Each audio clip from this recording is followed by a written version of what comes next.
Hi friends, मैं अक्षत जैन अपने channel yoga with अक्षत में एक बार फिर से आप सबका स्वागत करता हूं। देखिए फ्रेंड्स, वैसे तो हमारी बॉडी 3 प्रकार के दोषों से बनी हुई है, वात दोष, पित्त दोष और कफ दोष।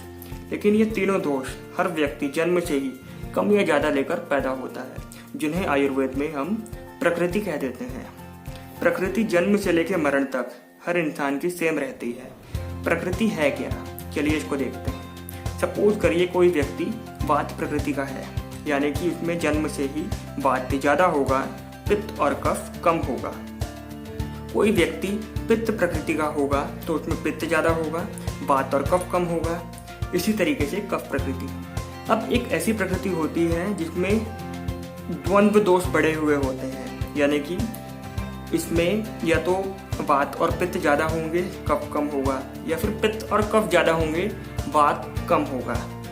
कुछ लोग मिश्रित प्रकृति के होते हैं, यानी कि उन लोगों में या तो वात पित्त कफ बैलेंस होंगे, या फिर तीनों बढ़े हुए होंगे, या फिर तीनों कम होंगे।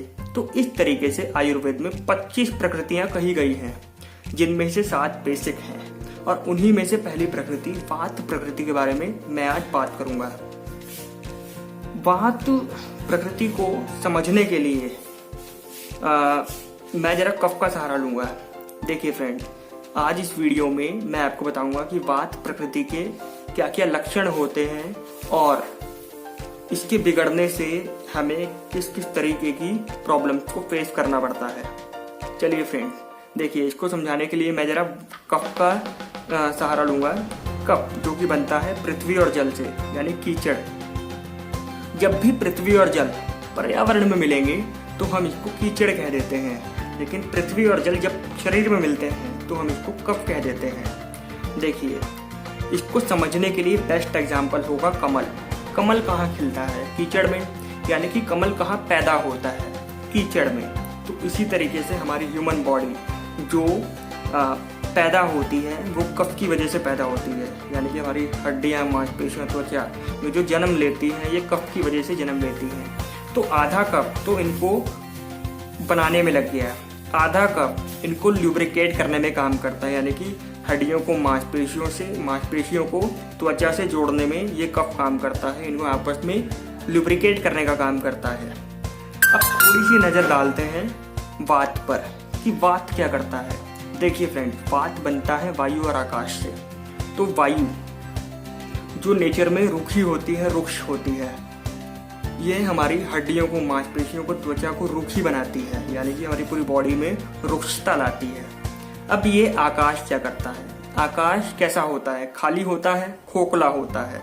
तो यह हमारी जो हड्डियां हैं उन्हें खोखली करता है, मांसपेशियों की संख्या कम करता है, और त्वचा, मांसपेशियों और हड्डियों के बीच में गैप ले आता है, जिसकी वजह से ये सब साथ में कनेक्टेड नहीं रह पाते और हमारे शरीर का बल कम होता है। फ्रेंड्स, अब जो मैं आपको बताऊंगा उससे आपको मूवी की तरह क्लियर हो जाएगा कि भाई मैं कहना क्या चाहता हूँ। देखिए, वात प्रकृति वालों में वायु और आकाश की अधिकता होने के कारण उनकी जो हड्डियां, मांसपेशियां और त्वचा होती है, यानी कि पूरी बॉडी होती है, वो रुक्ष यानी रूखी और खोखली हो जाती है, जिसकी वजह से ऐसे लोगों के चलने पर उनके जो जोड़ हैं वो कट जैसी आवाजें करते हैं। जोड़ों में ऐंठन, जोड़ों में अकड़न, दर्द, मांसपेशियों में दर्द और अर्थराइटिस जैसी प्रॉब्लम इनमें आम है। तो वात प्रकृति में वात ज्यादा होता है, पित्त और कफ कम होता है। तो वात ने तो अपना काम कर दिया, अब कफ जो पहले से ही कम है उसको 2 काम करने हैं, यानी कि जो हड्डियां, मांसपेशियां, त्वचा जो रूखी हो गई थी उन्हें वापस स्मूथ करना है, और इन तीनों को आपस में ल्यूब्रिकेट करना है, अच्छे से चलाना है मशीन को। तो इस वजह से जो वात प्रकृति वाले जो लोग होते हैं उनकी हड्डियां जब पतली रह जाती हैं और मांसपेशियां शरीर में ना के बराबर होती हैं, जिसकी वजह से ये लोग लीन एंड थिन दिखाई देते हैं, बहुत पतले से दिखाई देते हैं। तो पतले होने की वजह से इन लोगों में शारीरिक बल जरा कम ही होता है, और इस शारीरिक बल के कम होने की वजह से ये लोग बहुत ज़्यादा जल्दी थक जाते हैं, किसी भी काम को बहुत ज़्यादा लंबा कंटिन्यू नहीं कर पाते, जिसकी वजह से ये अपने गोल से, अपने एम से वंचित रह जाते हैं। तो ये लोग फिर जुगाड़ू किस्म के हो जाते हैं, हर काम में छोटी छोटी ट्रिक्स लगाते हैं, यानी कि शॉर्टकट्स ढूंढते हैं। तो अक्सर गैम्बलिंग, जुए, सट्टे में इसी तरह के लोग आपको देखने के लिए मिल सकते हैं। अभी ऊपर मैंने आपको वायु का एक गुण बताया था, रुक्षता। ऐसे ही वायु के 4-5 गुण और होते हैं, जैसे कि चंचलता, लघुता यानी कि हल्कापन, शीतलता यानी कि वायु ठंडी होती है, और सूक्ष्मता यानी कि वायु कैसे छोटी से छोटी, बड़ी से बड़ी जगहों से आसानी से निकल जाती है। तो यही वायु के 4-5 गुण मिलकर बात प्रकृति वालों के जो लक्षण है वो डिसाइड करते हैं। जैसे कि वायु का एक गुण होता है चंचलता। तो वात प्रकृति वालों के दिमाग में हमेशा कुछ ना कुछ खटपट चलती रहती है। जैसे कि ये हमेशा अपनी उंगलियां फोड़ते रहेंगे, बालों में उंगलियां घुमाते रहेंगे, बैठे बैठे हिलते रहेंगे, और ये लोग बहुत जल्दी जल्दी खाना खाएंगे, बहुत जल्दी जल्दी चलेंगे, बहुत जल्दी जल्दी बोलेंगे। जैसे कि यार मैंने तुझे कहा था वहाँ आने के लिए, तू आया नहीं, सब लोग तेरा इंतजार कर रहे थे। तो यानी कि इस तरह के जो लक्षण है वो इस प्रकृति वालों में देखने के लिए मिलते हैं। इस प्रकृति में वायु की अधिकता होने के कारण इन लोगों के दिमाग में हमेशा थॉट्स चलते ही रहते हैं, एक के बाद दूसरा, दूसरी बार तीसरा। जहाँ तक कि जब ये लोग सो जाते हैं तब भी इनके दिमाग में सपनों के फॉर्म में थॉट्स आते हैं। मान लीजिए 7 घंटे की नींद लेते हैं, उसमें से 4 घंटे सपने ही देखते रहते हैं, जिसकी वजह से ये लोग नींद का पूरा फायदा भी नहीं ले पाते, और कई बार इन लोगों में एग्रेशन भी देखने के लिए मिलता है। तो वायु की अधिकता के कारण इन लोगों की नींद जरा कम ही होती है, और जरा सी कुछ खटपट हुई नहीं ये लोग तुरंत उड़ जाते हैं, जिसकी वजह से ये लोग चौकन्ने टाइप के हो जाते हैं। ये लोग अपने लोगों के प्रति बहुत ज़्यादा संवेदनशील होते हैं, उनसे बहुत ज़्यादा प्यार करते हैं, और उनकी छोटी से छोटी चीज़ों का भी ये लोग ध्यान रखते हैं। इस प्रकृति में आकाश तत्व के ज़्यादा होने की वजह से ये लोग अपनी लाइफ को खाली खाली और सूना सूना से महसूस करते हैं, खुद को बहुत अकेला अकेला महसूस करते हैं। इनमें बचपन से ही एक डर होता है, एक फियर होता है, जाने क्या होगा, कैसे होगा। हमेशा से ही एक बौखलाहट में रहते हैं, हड़बड़ाहट में रहते हैं। वायु की चंचलता के कारण इनको कोई काम दिया जाए तो बहुत ही एंथुजियास्टिक होके, बहुत ही खुश होके, मतलब फटाफट से वो काम करते भी हैं, लेकिन हड़बड़ाहट के कारण या फिर बौखलाहट के कारण कई बार वो आपका काम बिगाड़ भी देते हैं। तो इन लोगों का एक नेचर होती है, इनकी जो प्रकृति में वायु होने के कारण इन्हें ठंड बहुत लगती है, क्योंकि वायु ठंडी होती है। जब ठंड का मौसम आता है, जैसे कि भरी सर्दियाँ या फिर सर्दियाँ आने वाली हो या फिर बारिश का मौसम, ऐसे मौसम में इनके जो पुराने रोग हैं, जैसे कि अर्थराइटिस रोग, गठिया रोग, जोड़ों में दर्द, मांसपेशियों में दर्द, वो हरा हो जाता है। जबकि गर्मियों में ये लोग खुश रहते हैं, लेकिन सर्दियों में इन्हें तकलीफ उठानी पड़ती है, जिसकी वजह से ये लोग ठंडे रहते हैं, और साथ में फियर भी होता है। इनके हाथ पैर कांपने लगते हैं। ऐसा देखा जाता है कि इन लोगों के हाथ पैर अक्सर कांपते हैं।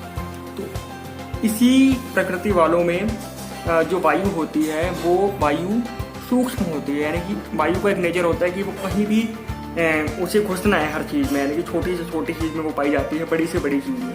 तो ऐसे लोग, कोई भी मुद्दा चल रहा हो, कुछ भी चल रहा हो, इन लोगों को अपनी टांग अड़ानी होती है। वायु के इसी नेचर की वजह से ये लोग इस तरह के होते हैं कि ये भी कोई भी मैटर चल रहा हो अपनी टांग जरूर उड़ाएंगे, और जिसकी वजह से कई बार इन लोगों को परेशानी भी उठानी पड़ती है। ये लोग बहुत ही जल्दी किसी के भी बारे में राय बना लेते हैं, और बहुत ही जल्दी राय बदल भी लेते हैं। जैसे कि इन्होंने किसी से मिले तो कहेंगे क्या बढ़िया आदमी है, इससे बढ़िया आदमी कोई नहीं है, इससे बढ़िया आदमी हो ही नहीं सकता। बहुत ही जल्दी जैसे ही उसके मिलने लगेंगे तो ये कमियां निकालने लगेंगे, यार बढ़िया आदमी नहीं है, ये तो ऐसा है, ये तो वैसा है। तो यानी कि बहुत जल्दी ये कोई राय बनाते भी हैं और बहुत जल्दी अपनी राय बदल भी लेते हैं। ये लोग जब इनको कोई काम दिया जाता है तो हो सकता है ये उस टाइम खुश हों और आपका काम ले भी लें, और कई बार जब इसको काम करते रहते हैं तो ये ऐसा हो सकता है कि ये खुश ना हो और आपका काम बीच में छोड़ दें। तो यानी कि ये लोग रिलायबल नहीं होते कि इनका मन है तो ये कर देंगे, इनका मन नहीं है तो आपका काम बनते बनते बिगड़ भी सकता है, तो कुछ कह नहीं सकते। इनके नेचर में होता है, ये बहुत जल्दी गुस्सा हो जाते हैं लेकिन फिर बहुत जल्दी मान भी जाते हैं। ये लोग कभी भी अपने झगड़े को उस लेवल तक नहीं लेके जाते कि जहाँ पे इन्हें इसका परिणाम भुगतना पड़ता है, क्योंकि इनके नेचर में ही एक डर होता है। तो ये डर इनकी कई बार रक्षा भी करता है। कहते हैं ना, वो कई बार डर जरूरी होता है। तो फ्रेंड, जहाँ भी इस तरह के लक्षण आपको अगर अपने में देखने के लिए मिलते हैं या फिर किसी और में देखने के लिए मिलते हैं तो समझ जाइए कि आप या फिर वो व्यक्ति बात प्रकृति का है। और अगर आपको लगता है कि कोई व्यक्ति ऐसा है तो उसके साथ ये वीडियो शेयर भी करिए। फ्रेंड्स, आज इस वीडियो में मैंने आपको बताया कि आपके साथ प्रॉब्लम क्या है।